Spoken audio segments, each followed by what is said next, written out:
I am Ferdinand Marcos, and I am the President of the Republic of the Philippines. I stand today on behalf of 110 million Filipinos. Hi everyone, hello universe, it's me again. Shout out sa inyo mga kababayan. But anyway, kung nakikita nyo na sa screen natin, ang tapang ng mga Pilipino, di ba? Yan yung dalawang rubber boat na yan na itim. Yan po ay sa rubber boat natin ng Armed Forces of the Philippines. Tapos yung sa gitna naman, yung puti, yan yung small Coast Guard vessel ng China. Kung nakikita nyo dito, hinaharangan po ng Armed Forces of the Philippines ng dalawang rubber boat itong itong China vessel na maliit na kulay white sa gitna. Hinaharangan kasi pinipilit nila na pumunta dyan or lumapit dito sa BRP, mga kababayan. Sabi sa inyo alam nyo, mahaba lang talagang pasensya natin Sa totoo lang, sobrang haba hanggat maari dahil yan ang utos ng Pangulo no? Pero dahil dito sa mga salot na ito, sa totoo lang hindi naman papayag tayo, mga kababayan, na basta-basta na lang na kumbaga ipipilit nila na pumasok. Natural, haharang at haharang din yung ating mga armed forces, no? Ang teritoryo po natin itong mahirap sa mga Chihuahua no? Mahilig sila angkin na hindi sa kanila. Pero sa kabilang banda, bakit kaya sila nang haras? Ano po ang dahilan? Tapos mapaisip ka rin naman, wala pong hindi po basta-basta magharas ang mga yan kung walang dahilan. Alala ko po yung sinabi ni Associate Justice Carpio na isinuko ni Digong sa Ayungin Shoal.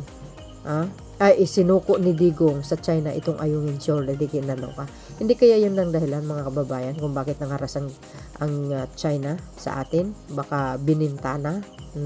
Nagtatanong ako, mga bes. So, sabi dito,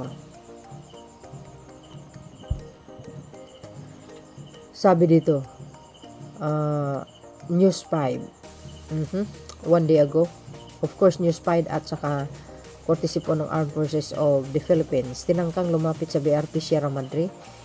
Hinarang ng dalawang rubber boat ang Armed Forces of the Philippines, which is ang AFP, ang maliit na China Coast Guard vessel na nagtangkang lumapit sa BRP Sierra Madre sa Ayungin Shoal nitong August 20. Wow, grabe.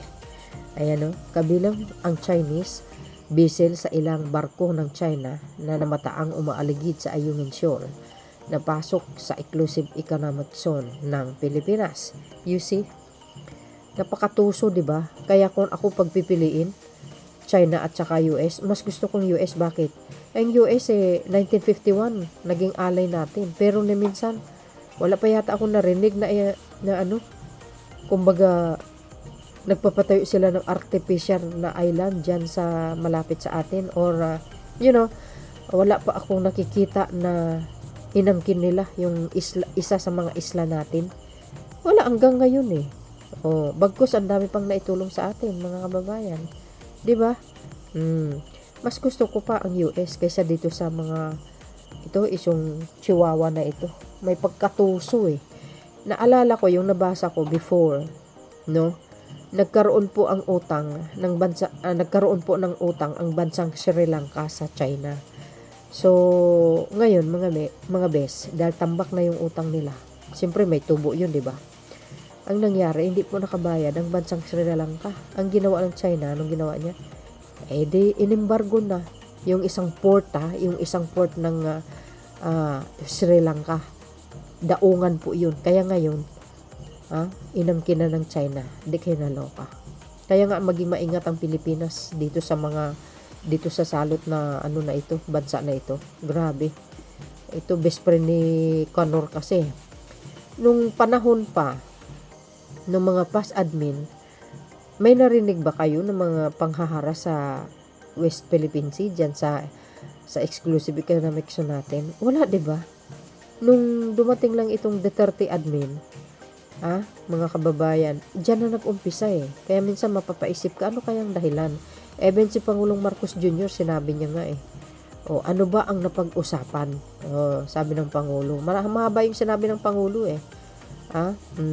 Kaya minsan napapaisip din tayo mga kababayan na hindi kaya bininta ang Ayungin Shoal ni Digong sa China kung bakit sila nangaras? Kasi kung walang napag-usapan, bakit ganyan sila, di ba? Supposed to be not. Kasi alam ng China ay pag-aari po natin yan eh. Kumbaga sakop ng teritorya, kumbaga sakop natin, sakop ng Pilipinas. Bakit ganun? Parang pinipilit lang talaga nila na angkinin pa ang Ayungin Shoal or saan banda dyan. Di ba? Tapos nagpatayo pa sila ng artificial island. Ginawa ba ng US yan? Hindi eh. Tuso talaga ito. Parang gusto nila sila ang hari sa mundo. Hindi naman pwede yun. Ang Pilipino, kumbaga mahaba lang talaga ang pasensya.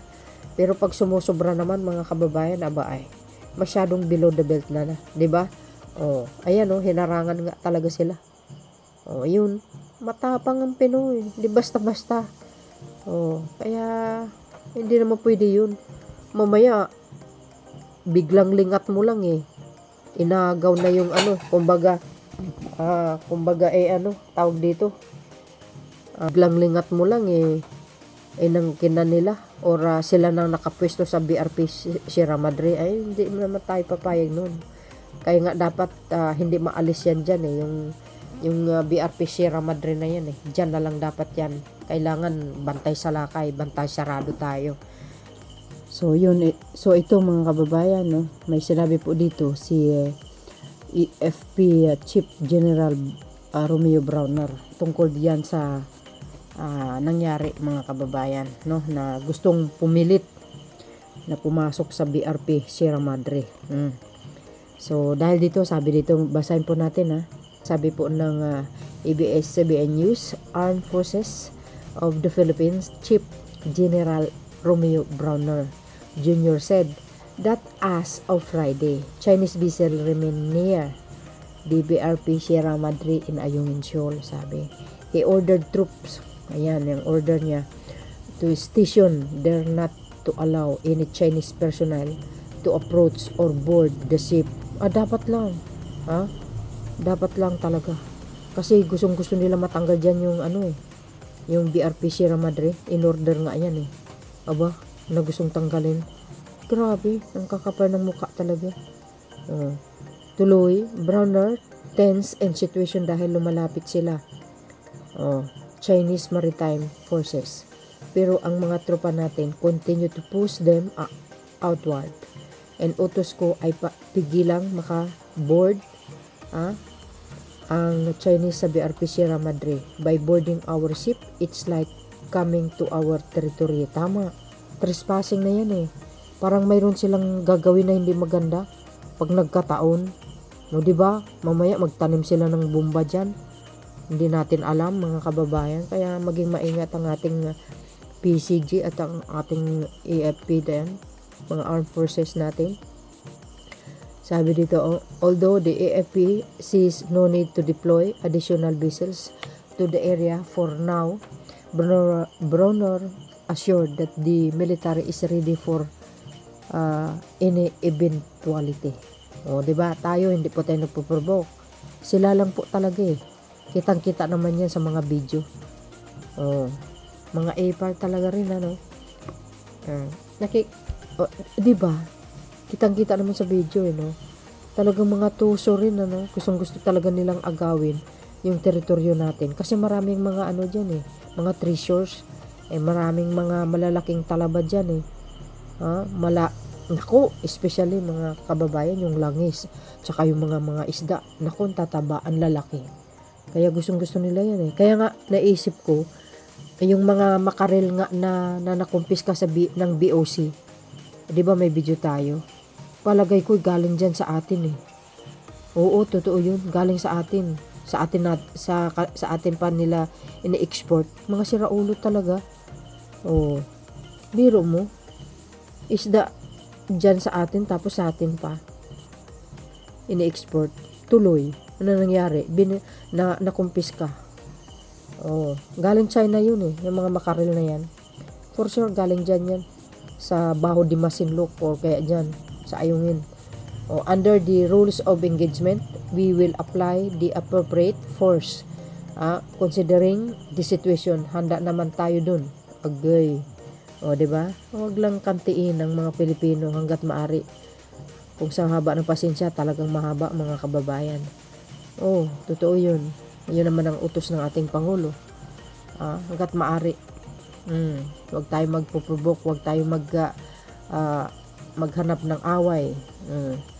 Pero kailangan natin na gwardyahin ang sariling atin. Alam nyo naman, tanging si PBBM lang ang nakikipaglaban dyan sa West Philippines na yan. Talagang kahit sa kanyang mga international forum, talagang pinagnalandakan niya yan na sa amin yan, teritoryo po namin, sakop ng exclusive economic zone namin. Lagi niyang sinabi po yan sa mga international trip niya. Sa totoo lang, lagi niya panawagan na kailangan walang tensyon na mangyayari. Di ba? Ganun ang Pangulo. So yun guys, ang aking pinaka-latest update. See you again on my next upload. Bye bye bye and babush. God bless Philippines.